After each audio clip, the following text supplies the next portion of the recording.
first. Don't be fooled by all the glad-handing and hoopla in Washington, DC. Because if Anthony Albanese doesn't quickly regain his political authority, this could easily be a one-term Labor government.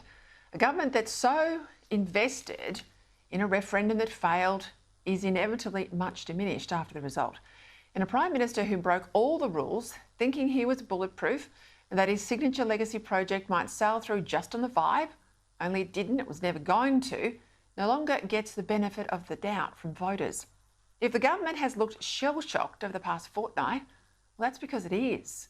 Green left Labor MPs really thought the country had moved their way. They thought the voice couldn't lose. Knowing what happens inside the ministerial wing, I suspect the PM thought his trip to America would give him that reset. And sure, he made a couple of well-judged speeches in Washington and Joe Biden gave him a rare steak dinner. But the president himself hardly seems in command of events, and the pair of them together, well, they look more overwhelmed than in charge. Now, if Israel's ground offensive into Gaza makes relatively short work of the Hamas terrorists, and if the US aircraft carriers now in the eastern Mediterranean intimidate the Iranians from escalation, and if the Ukrainians continue their incremental but steady gains against the Russians, maybe America will again look like the indispensable, preeminent world power.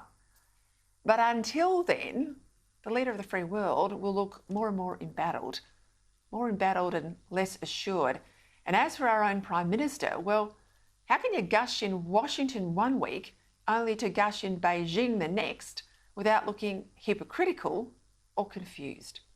Perhaps when he was laying out his diary back in January with the 50th anniversary of Gough Whitlam's historic visit looming this year, Albanese thought, let's bask in the reflected glory because we Labor types, we love our symbolism, don't we? But 10 months on, why would anyone of sound political judgment go to Beijing right now? Go to their capital and be seen, rightly or wrongly, to be dancing to China's tune?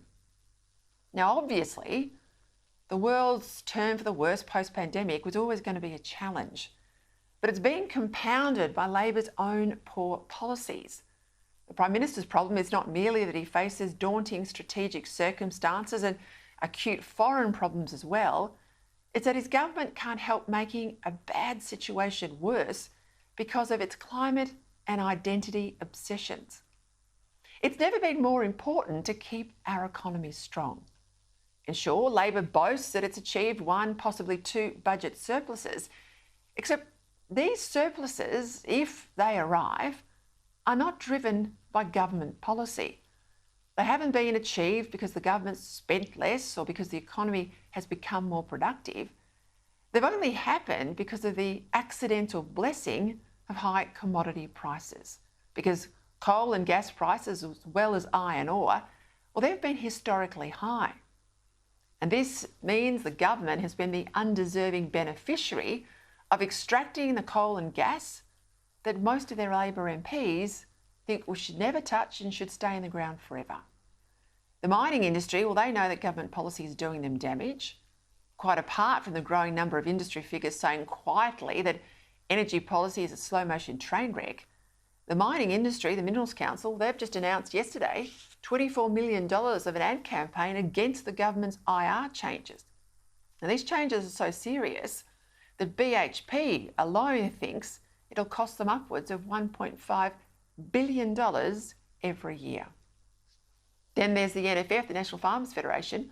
Well, they've also launched a big ad campaign accusing the government of a green-driven vendetta against farmers. Now, the farming sector, don't forget, they were the one sector that kept us out of recession during the GFC. With half a year now, a year and a half until the next election, it's all quite redeemable. That requires, of course, the PM to get his mojo back. Now, I don't think he will. He's spending far too much time in the air, not behind his desk, as PM should, and doing the diplomatic rounds rather than putting his focus on the issues that are breaking so many Australians right now: the cost of housing, power, petrol, food, insurance, education and more. Now, this is where Albanese's effort should be, but isn't.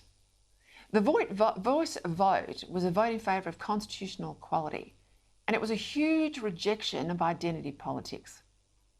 But it was also a vote against all the changes that governments forced upon people without asking them first, like the ubiquitous acknowledgements of country, like the routine flying of the Aboriginal flag co-equally with our one and only national flag, like the stealth campaign to give cities Aboriginal names, and like the leftist propaganda denying the existence of women and girls anymore.